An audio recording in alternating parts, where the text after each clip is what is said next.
We'll begin by looking at the English opening in this video. The English opening arises after the move 1, C4. Now, the English opening is one of the most flexible openings that white can play. He can choose to either transpose into a Queen's Gambit declined after the move D4, or he can choose to delay the move D4, play something like Knight C3 and G3 later on in the future.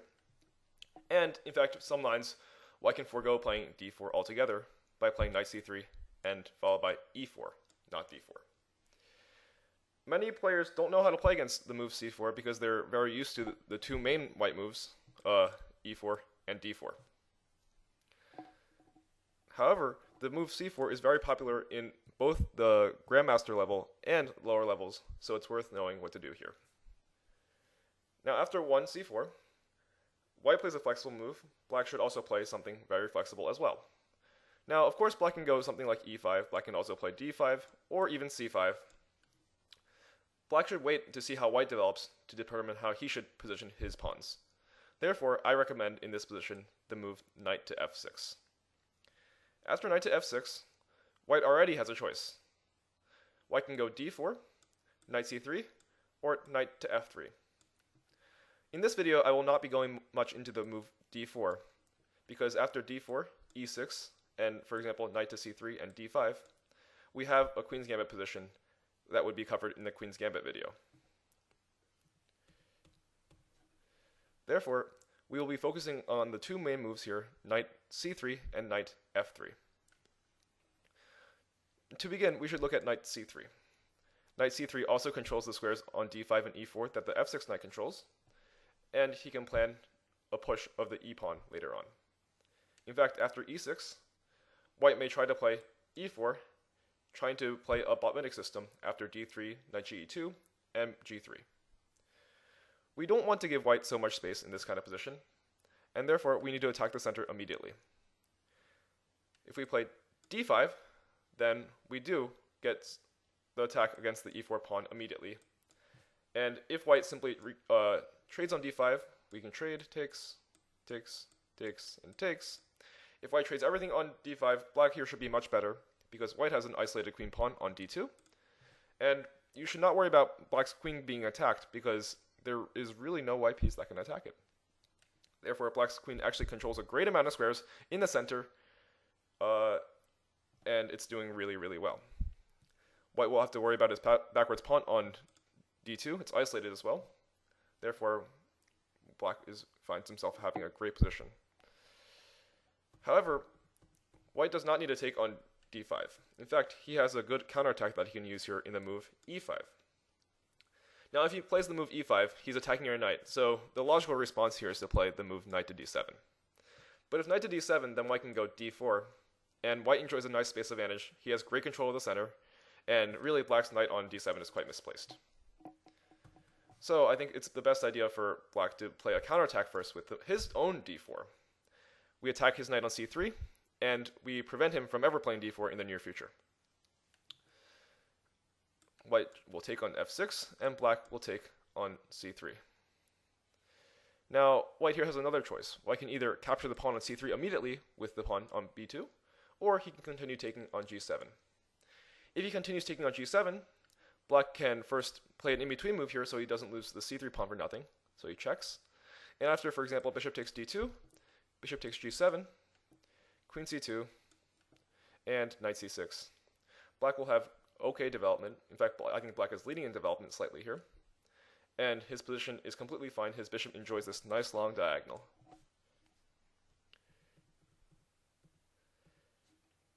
Therefore, mostly, white will play the move b takes c3. If b takes c3, then black will play the move queen takes f6, recovering the pawn on f6 as well. Now, I know that has been a lot of captures here, so if we look at the material is actually equal right now. Both sides have captured a knight and a pawn so far. White will stake his claim to the center with the move d4. If he doesn't, for example, if he tries something like knight to f3 and b6 and plays d4 now, it's a similar position. Black can develop on b7, and if bishop g5, then we can take on f3, removal of the guard of the bishop here. So white will probably try something more like bishop d3. Black will play h6 to prevent any bishop g5 tricks later on. White will play queen to d2, and black will continue his development as well. After bishop e4, takes, and rook d8. White should not come and try to grab a pawn, because if he does, for example, bishop to d6, queen takes a7, castles, queen takes a7, black castles, sorry. White's queen is actually quite out of play in this situation, and black will have a great development lead. I'd like to draw attention to the move bishop takes f3 here. People may think that this would be a good move because it gives white isolated double pawns and creates an isolated pawn on h2 as well. But I believe that this move is not the correct move because bishop takes f3, you lose this really nice light square bishop that had to control over the longest diagonal on the board.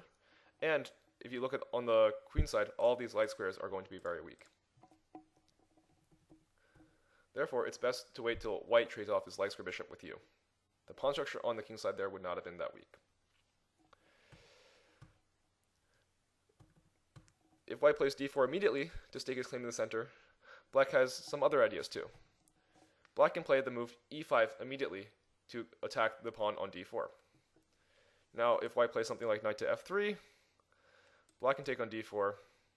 White can play bishop g5 to gain some development, but after queen e6 check, white can continue developing. Black can play bishop e7, right? Remember, it's not a good idea to grab pawns here, especially now because it's going to be checkmate. But usually, if white's leading in development by so much, black should focus on his own development too. So bishop e7 here. White will recover the pawn now. And black can trade off the pieces on g5. After queen to f6, black's queen does get chased around a lot, which is another example of why you shouldn't bring out your queen too early. But even after all this, castles, and knight to c6, black has an active position. His bishop will develop very easily, and the d4 pawn, in fact, these central pawns can eventually become weak for white, and black can use them as a target. Also, black should have some good pressure on the king side, as his queen is already there, and he should be able to get his bishop involved in the action as well. White might be slightly better, but I think the dark squares will be weak if white plays d5. White has his own problems too. This is perfectly playable for black. If we go back, a quieter option instead of playing the move e4 is to play knight to f3.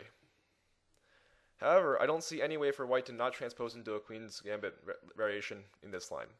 If black plays d5, c takes, and if white tries to stubbornly refuse to play any central pawns, we can play the move d4 check, or d4 followed by queen a4 check, but we can play knight to c6, protecting the pawn on d4.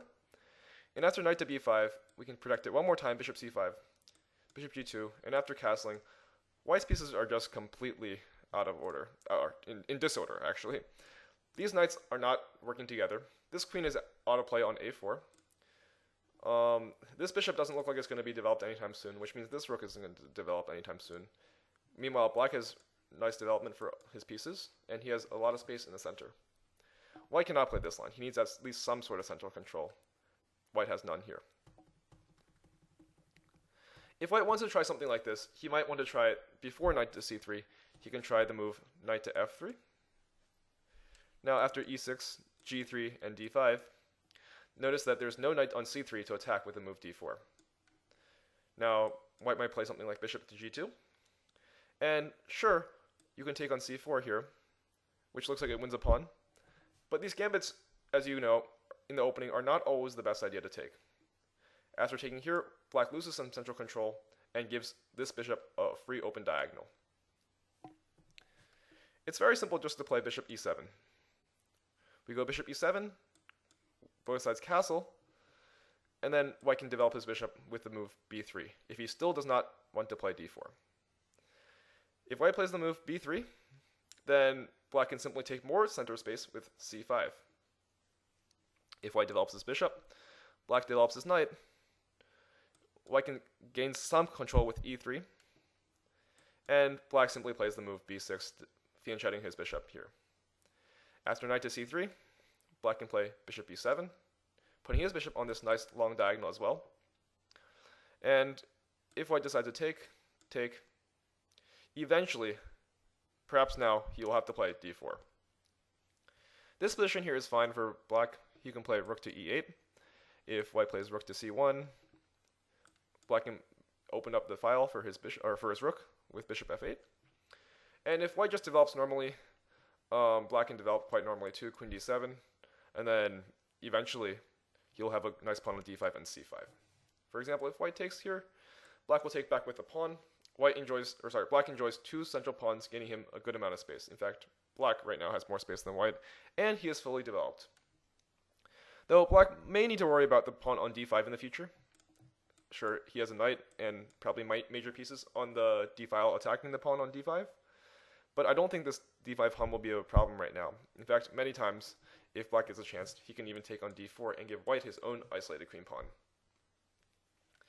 In general, this position is very good for black because he has a lot of space, and his pieces are just very well placed. His rook can come to c8 later on, and the knight has options on b4, and black can look for a push on d4 himself later on in the future if possible.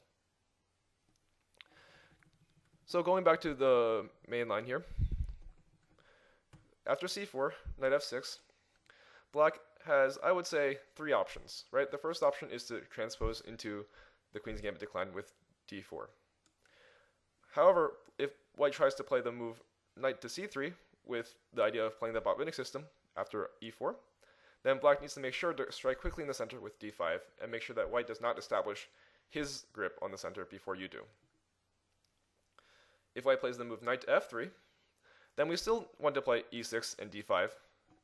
This line may not be as sharp, but black will get two pawns in the center, or controlling the center at least, and he will have good central space. His pieces will develop normally, with the bishop fianchetting to b7. This bishop will come to e7, and the knight can go to c6 or d7. Oops, c6, right. Eventually, if we take a look at the position, black will be doing just fine in the opening here. There's nothing much to worry about.